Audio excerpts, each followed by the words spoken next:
안녕하세요. 원피스 도서관 원도입니다. 현재 정말 충격적인 이야기들이 나오고 있는데요. 원피스 최종장의 마지막 보스가 우리가 예상하고 있던 이무가 아니라는 것입니다.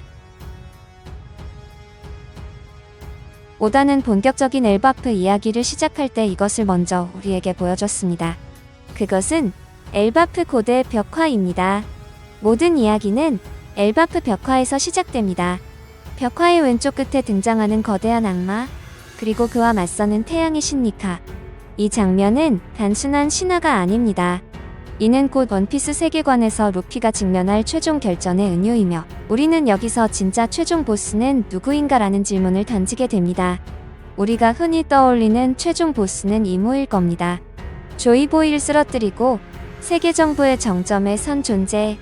그러나 이무를 넘어선 존재, 그를 제거하려는 또 다른 강자로 떠오르는 인물이 있다는 것입니다. 그 인물은 바로 이번에 이무가 특별히 임명한 신의기사단 갈링성입니다. 다소 충격적인 인물이죠. 도대체 왜 갈링성이 떠오르고 있는지, 왜 철룡인과 오로성의 그림자에서 다시 전면으로 부상하고 있는지 말씀드리겠습니다. 하지만 이 시점에서 가장 핵심적인 의문이 하나 남습니다. 과연 갈링성은 이무를 어떻게 생각하고 있는가에 대해서 이 부분이 중요하다는 것이죠. 이무는 세계의 균형을 위하는 단순히 정의로운 사람일까요? 아니면 자신 개인의 욕심 때문에 세계 정부를 배신한 배신자일까요? 여기서 우리는 오다 작가가 설정해 놓은 갈링성이라는 인물의 구조적 상징성을 다시 되짚어 볼 필요가 있습니다. 그는 단순한 철룡인이 아닙니다. 그는 신의 기사단 최고사령관이자 최근에 임명된 오로성 소속의 과학방위 무신입니다. 이 타이틀은 곧 그가 세계의 유지를 신과 기계적 질서라는 이중 구조로 감시하고 통제하는 자임을 뜻합니다. 실제로 갈링성이 새롭게 오로성으로 등장했을 때도 마치 자신이 이번 작전에 실패한 다른 오로성들을 감시 또는 지휘하려고 들어온 느낌이 강했다는 것입니다.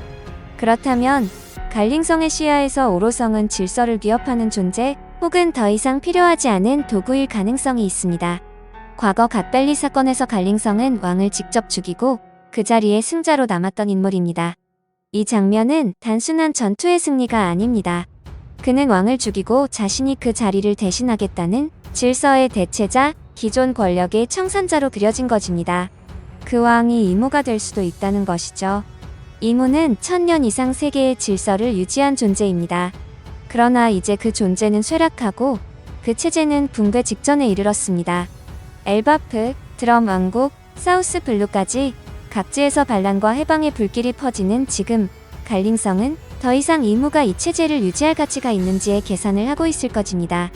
이 지점에서 갈링성의 진짜 목적이 드러날 것으로 보이는데요. 그는 혁명군과는 다릅니다. 세계 정부를 무너뜨리려는 혁명가가 아니라는 것이죠. 갈링성은 결국 이무가 임명한 사람이고, 그는 명령에 복종하는 신의 기사단입니다. 하지만 그 역시 해군의 아카이누처럼 자신의 신념에 따라 언제든 변수는 발생할 수 있는 존재로 보이죠. 이무가 마지막 빌런이라면 그를 마지막까지 보좌하는 역할을 갈링성이 맡게 될 것입니다. 결국 갈링성의 입장에서 유리한 포지션은 최종 보스의 역할의 이무가 되어야 한다는 것이죠. 이렇게 현재 갈링성에 대한 기대감이 해외 쪽 커뮤니티에서 상당히 많이 나오고 있지만, 저는 조금은 다르게 생각하고 있습니다. 이런 최종 보스 떡밥들은 현재 최종장에서 가장 뜨거운 빌런으로 떠오르고 있는 검은 니카 여론에는 한 수 접어줘야 한다고 생각하는데요. 최근 원피스 1142화에서는 어둠의 니카라는 개념이 소개되었습니다. 엘바프의 아이들이 그린 악몽 중에는 파괴 자로서의 니카가 포함되어 있었고, 이것이 소머스의 능력에 의해 현실화되었습니다. 엘바프의 전설에 따르면 니카는 해방자이자 구원자로 알려져 있지만 동시에 파괴 자로서의 이미지도 가지고 있는데요. 베가펑크의 설명에 따르면 세계는 이미 2번 파괴되었으며 2번 모두 니카의 이름이 언급되어 있었습니다. 그렇다면 우리가 알고 있는 루피를 제외한 나머지 한 명이 어둠의 니카일 가능성이 높다는 겁니다. 저는 검은 수염이 이번 시대의 어둠의 니카일 가능성이 높다고 생각하는데요. 그 이유에 대해서 말씀드리겠습니다. 원피스 세계관에서 루피와 검은 수염은 시작부터 최종장인 지금까지 완벽히 대비되는 인물로 묘사되고 있습니다. 그들은 서로 다른 방법으로 자신의 꿈을 향해 달리고 있는데요. 심지어 그들의 근본인 악마의 열매부터 오다의 설계가 뚜렷하다는 겁니다.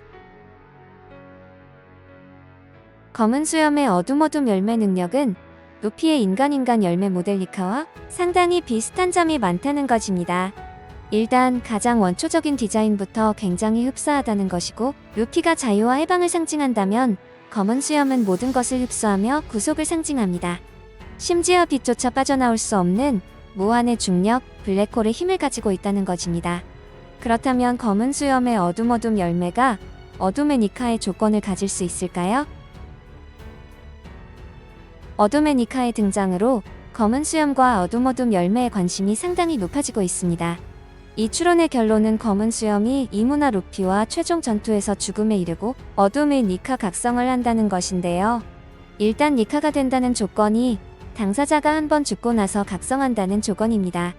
루피 역시 카이도와 싸움에서 심장이 멈췄고 그 이후 니카 각성이 진행되었죠. 저는 이 개념은 아치 드래곤볼의 사이야인이 연상되었습니다. 드래곤볼에서 사이야인들은 죽을 고비를 넘길 때마다 더 강해지는 구조와 매우 흡사한 느낌까지 받는다는 것이죠. 정말 죽음 직전까지 가야 합니다. 저는 검은 수염은 베지터, 루피는 손오공이 떠올랐습니다. 이 두 명은 완전히 반대되는 라이벌이라는 설정을 가지고 있었죠. 그리고 저는 어둠 열매가 고무 열매처럼 숨겨져 있는 설정이 존재할 것으로 보고 있습니다. 그리고 어둠 열매의 디자인을 자세히 보시면 고무 열매와 굉장히 흡사합니다. 그리고 어둠 열매는 가장 이질적이고 미스테리한 설정을 가지고 있습니다. 물론 우리는 어둠 열매의 능력에 대해서 상당히 많은 정보를 알고 있지만 아직 부족한 부분이 있다는 것입니다. 아직 티치가 꺼내지 않은 카드가 바로 어둠 열매 각성입니다. 자연계 각성이 아직 나타나지 않았지만 고무 열매가 사람 열매 모델 니카뜻 어둠 열매 역시 숨겨진 트리거가 존재할 수 있다는 것입니다. 솔직히 오다 마음이고 어둠 열매가 알고 보니 초인계였다. 또는 사람 열매 모델 블랙 니카였다. 이런 식으로 풀어내어도 그렇게 이상하지 않다는 것입니다. 오다는 최종장에서 니카를 계속해서 강조하고 있고 에그헤드 에피소드에서는 보니를 통해 그 누구도 니카가 또 탄생할 수 있다는 여지를 주었고 이번 최종장에서 또 다른 태양신 로키를 보여줬고 공포를 현실화하는 과정에서 어둠의 니카까지 보여줬습니다. 그리고 꼭 안 해도 되는 질문까지 해가면서 군포에게 가장 두려운 게 무엇이냐고 질문했고 또다시 니카라고 했습니다. 결국 원피스 최종장의 키워드는 니카라는 겁니다. 한마디로 세계정부는 어떻게든 원피스를 손에 넣으려고는 했지만 고무 열매처럼 원피스 역시 세계정부의 손에 들어오지 않을 운명이었기 때문에 손에 넣지 못한 것일까요? 비슷한 예로 방금 언급한 고무 열매 역시 오로성조차도 고무 열매를 손에 넣지 못하고 그 열매가 정부의 손에서 알아서 스스로 벗어난다고 했을 정도로 노력했다는 것이고 고무 열매처럼 원피스도 세계정부의 손에 들어가지 않을 운명이고 혹은 더 나아가 어떤 특정 인물의 손에 들어가게 되도록 예정되어 있기 때문에 세계정부가 아무리 찾아도 손에 넣을 수 없었다면 많은 사람들을 이해시킬 수 있다는 것입니다. 그리고 샹크스가 빼앗는다는 말도 그 운명의 사람에게서 원피스를 빼앗겠다고 하는 것이면 말이 되지 않는 것도 아니고 샹크스는 자신이 원래는 원피스를 손에 넣을 운명의 사람은 아니라는 것을 알고 있었고 그렇기 때문에 로저의 적단의 마지막 항해가 끝난 후 로저 앞에서 펑펑 울었던 것 역시 샹크스의 운명이 자신이 로저를 따라서 해적왕이 되어 원피스를 찾겠다는 것인데 물거품이 되어서 울었을 확률이 높다는 것입니다. 그래서 샹크스는 지금까지 원피스에 대해 관심을 두고 있지 않았지만 어떠한 이유로 생각이 바뀌어서 원피스를 빼앗겠다고 선언했다는 것입니다. 결국 원피스 최종 빌런의 가장 중요한 자격 중 하나 역시 원피스에 대한 욕심이고 전 세계를 자신의 손아귀에 넣겠다는 야망이 있어야 성립이 된다는 것입니다. 이 야망의 검은 수염과 이무가 완벽히 일치한다는 것이죠. 하지만 이무는 구시대의 잔재이고 욕심만 남은 추악한 모습을 가지고 있습니다. 차세대 이무의 자리를 검은 니카라는 수식어를 가지고 검은 수염이 가장 자신에 맞는 방법으로 빼앗을 것이라는 건데요. 오다 작가가 검은 수염에게 다른 사람의 능력을 빼앗는다는 설정을 부여한 이유 역시 최종장 마지막을 장식하기 위한 하나의 트리거일 가능성이 높습니다. 검은 수염은 누구의 지시를 받으며 아래 있을 인물이 아니라고 오다는 말했고, 결국 록스가 이루지 못한 꿈을 계승해 이무의 능력마저 삼켜버리며 자신을 자아마자 잃어버린 악마가 될 것입니다. 결국 시나리오는 단순한 전투 구도가 아니라 세계관 전체를 관통하는 어둠의 계승자, 그리고 해방의 전사라는 철학적 대립으로 이어집니다. 우리는 종종 생각합니다.